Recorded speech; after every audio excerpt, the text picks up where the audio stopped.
pronto, você decidiu seguir na profissão Tech Recruiter, já fez seus freelas, já fechou suas primeiras vagas, já entendeu como funciona a área. Então, parabéns! Eu quero compartilhar com vocês 2 formas de prospectar clientes que funcionaram, deram super certo para mim e eu acredito que vai dar certo para você também. Então, vem comigo?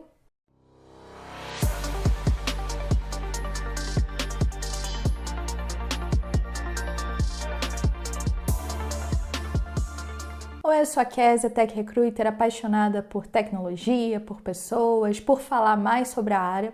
Eu tenho um curso de extensão universitária que se chama Profissão Tech Recruiter e lá eu ensino tudo o que você precisa saber para começar ou para se aprimorar na carreira. Se você quiser saber mais, é só clicar aqui na descrição do vídeo.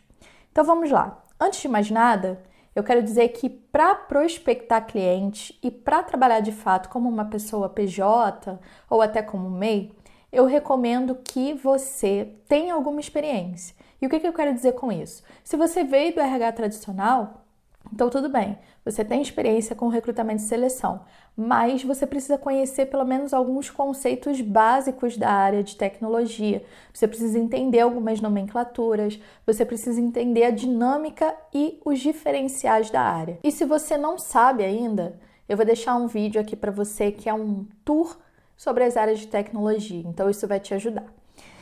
E vamos supor que você tenha acabado de começar, fez um freelance, ainda está inseguro ou insegura, isso é super normal. É com a prática que a gente vai conseguir trazer mais segurança para os nossos processos.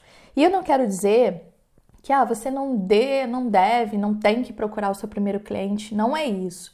Eu estou querendo dizer que quando a gente assume o papel de falar diretamente com o nosso cliente, a gente assume uma responsabilidade maior do que quando a gente trabalha para uma plataforma que faz isso pela gente, entende? Então é isso que eu quero dizer, ok? Lembrando que você vai precisar ter algumas atitudes que uma pessoa empreendedora tem. Então, por exemplo, fazer os seus contratos, vai precisar ter uma forma de cobrança, em alguns casos e na maioria dos casos, emitir a nota fiscal. Então, por isso que é importante que você tenha em mente que quando você assume o papel de ter o seu cliente, você assume um papel de empreendedor e de empreendedora, ok? Mas eu sei que é um assunto muito extenso, dá para falar muito sobre isso. Inclusive, eu tenho um grupo de acompanhamento no meu curso em que a gente fala sobre a parte de negócios, mas eu quero falar aqui da prospecção, que é para você realmente que já entendeu e está buscando esses primeiros clientes. E eu vejo na prática, 2 principais formas que foram as formas que funcionaram para mim. A primeira é através da nossa rede de contatos. Então eu vou dar aqui o meu exemplo. O meu primeiro cliente, PJ de fato, foi uma empresa que eu trabalhei como CLT.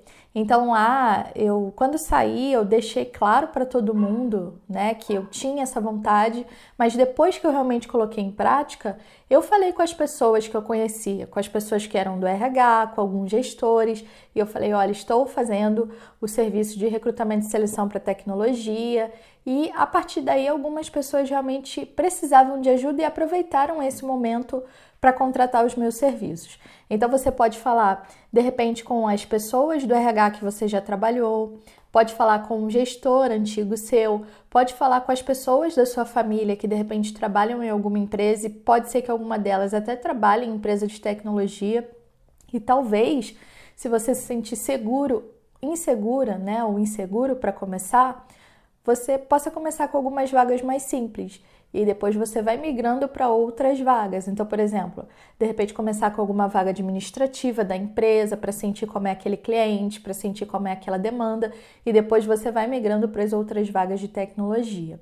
O que é importante é que você tenha em mente que você vai precisar fazer todas as etapas do trabalho. Então, a gente está falando aqui da prospecção, mas além da prospecção, você precisa fazer a execução e precisa fazer a gestão desse trabalho também. Por isso é muito importante ter organização, tá? E aí essa questão de falar mesmo, de deixar claro para as pessoas que você está fazendo, que você está disposto, parece que é besteira, mas isso muda o jogo, porque quando alguém precisa de uma indicação, muitas coisas acontecem no offline. Então, alguém está conversando com alguém e fala, poxa, eu estou com dificuldade de contratar, estou precisando de X pessoas, estou precisando...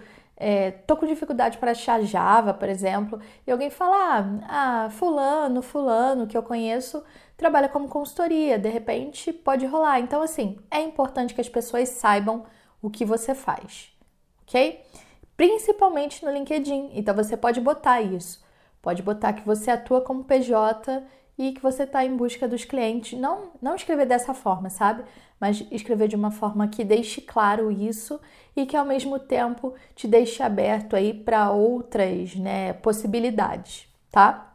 E a outra forma de abordagem é realmente através do LinkedIn, que essa é a forma mais comum. Talvez você não tenha contatos, talvez você nunca tenha trabalhado numa empresa CLT, então você está vindo de outra área, ou talvez você já tenha uma consultoria que trabalhe vagas tradicionais, você está migrando para o RH Tech, então você pode utilizar essa abordagem que eu vou passar agora, que também não é muita novidade, mas eu quero te passar explicando algumas coisas que talvez você ainda não tenha pensado, que eu tive aí nesses momentos de prospecção e que eu quero compartilhar contigo.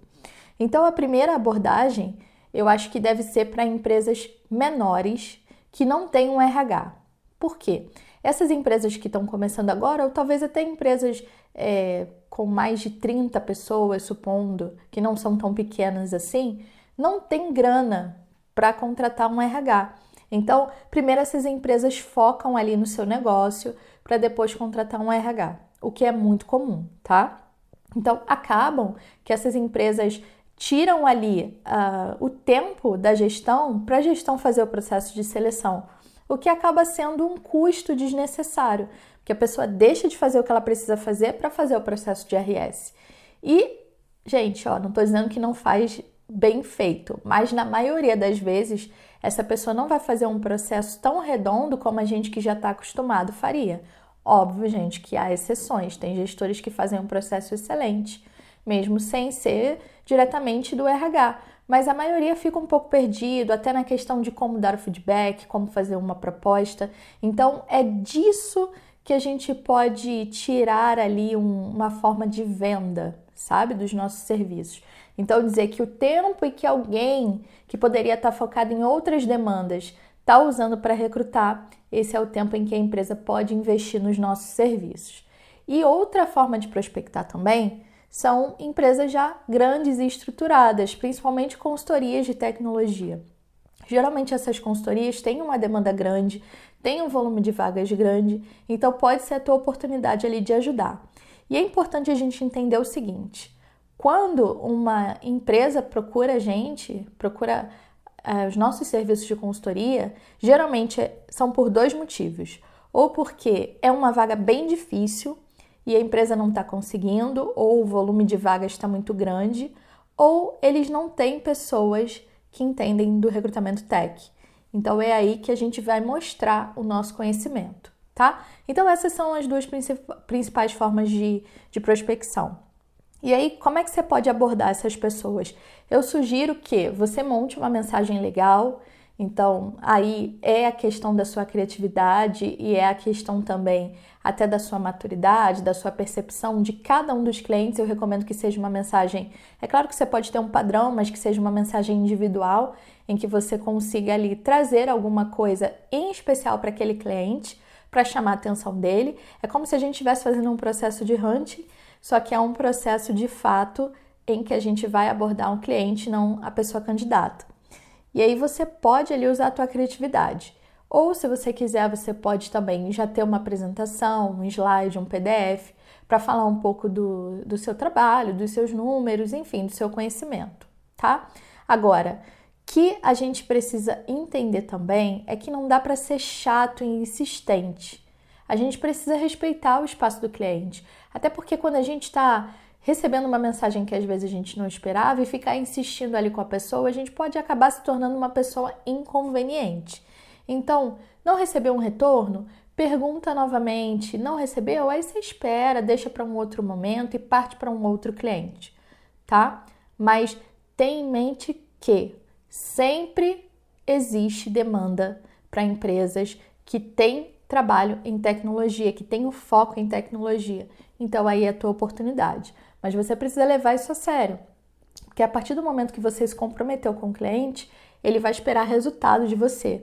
Por isso que eu bati lá naquela tecla no começo de que é importante que você já tenha uma vivência na área antes de assumir essa responsabilidade. É claro que desde a primeira vez você já pode ter o jeito da coisa, já pode se dar bem, já pode ter um bom desempenho, mas também pode ser o contrário. Você pode acabar ficando mal visto ou mal vista no mercado por não conseguir entregar aquilo que você prometeu, às vezes por não saber o que era. Então você se compromete às vezes com algo que você não tinha ideia do que era e aceitou trabalhar e era uma vaga muito difícil, uma coisa muito difícil ou específica, tá bom? E mediante isso tudo, você conseguiu o seu primeiro cliente, sua primeira cliente. E aí o que eu recomendo que você faça é formalizar. Então sempre formalize. Se você puder fazer um contrato ou se você puder fazer um e-mail com todas as questões que vocês combinaram, é o ideal. E planilhe as informações. Então, planilhe que clientes você prospectou, quais aceitaram, quais não aceitaram, qual foi o retorno. E assim você vai mantendo ali as suas coisas bem organizadas. E é importante também cuidar da questão financeira, porque quando a gente fala do trabalho freelancer, ou do trabalho autônomo, ou até de consultorias, a gente geralmente não recebe todo o valor no início. Então a gente precisa se programar financeiramente também, tá bom? Essas dicas que eu queria deixar para vocês. E, gente, é um assunto muito, muito complexo. E eu tô fazendo esse vídeo porque eu sei que tem pessoas que querem seguir nessa carreira e às vezes não sabem por onde começar. Mas como eu falei para você, começa fazendo ali o básico e vai aprimorando conforme você for se desenvolvendo dentro da profissão. Então existem boas práticas sim que o empreendedor precisa ter e que você se considere um empreendedor ou uma empreendedora se você de fato quer trabalhar com esse mercado de consultoria para recrutamento e seleção, que é uma demanda que sempre existiu e sempre vai existir. Agora, a forma como a gente vai trabalhar é que vai mudar de fato o quanto a gente vai ganhar, a gente precisa avaliar isso tudo, o quanto a gente vai cobrar, o quanto a gente realmente vai investir em, por exemplo, uma assinatura do LinkedIn, esse tipo de coisa que a gente precisa levar em conta para que a gente consiga de fato entregar a pessoa que a gente precisa no processo seletivo. E se você quiser um acompanhamento, se você quiser que eu te ajude mais de perto, como eu falei, agora a gente tem as comunidades dentro do Profissão, então eu posso te ajudar também nessa questão das consultorias, compartilhando o meu conhecimento e a gente vai se ajudando ali um ao outro, tá bom? Se você ainda não está inscrito ou inscrita, se inscreve aqui no canal, me dá essa honra e eu te espero no próximo vídeo. Um beijo!